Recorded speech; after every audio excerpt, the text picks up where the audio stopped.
வணக்கம். இன்றைக்கி என்ன சமையல்னு பார்க்கலாம் வாங்கம்மா. இன்றைக்கி காலையிலேயே அடையார் ஆனந்த பவன் ஸ்டைலில் கேசரி செய்து சாமி கும்பிட்டாச்சுமா. அடுத்து அந்த கேசரியில் கொஞ்சம் இப்போ எடுத்து வச்சுக்கலாம்.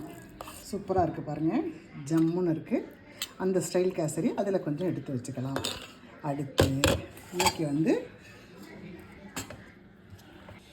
அடுத்து இன்றைக்கி குதிரைவாலி அரிசியில் பொங்கல் செய்திருக்கிறோம்மா.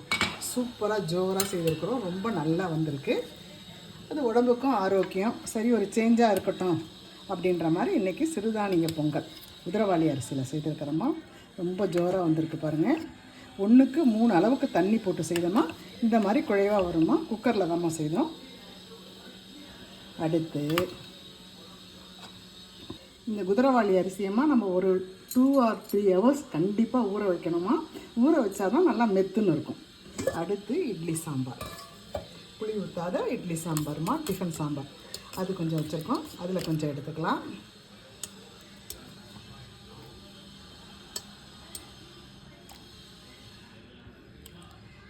அடுத்து உளுந்து வடைமா.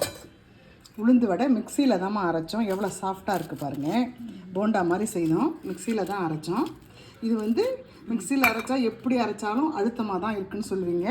நம்ம மாவை நல்லா அரைச்சிட்டு அது கூட 2 ஸ்பூன் இல்லை 3 ஸ்பூன் அளவுக்கு இட்லி மாவு சேர்த்து செய்தோமா. அதை பாருங்கள் எவ்வளோ சாஃப்டாக இருப்பார். இந்த மாதிரி சாஃப்டாக கிடைக்குமா, மேலே கிறிஸ்பியாக இருக்குது. ட்ரை பண்ணி பாருங்கம்மா. அடுத்து கொஞ்சம் தேங்காய் சட்னி. வெறும் சாம்பார் மட்டும்னா கொஞ்சம் ஒரு மாதிரி இருக்கும். அதனால் கொஞ்சமாக தேங்காய் சட்னி, தேங்காய் அதிகமாக வச்சு பொட்டுக்கடலை கம்மியாக வச்சு அரைச்ச சட்னிமா.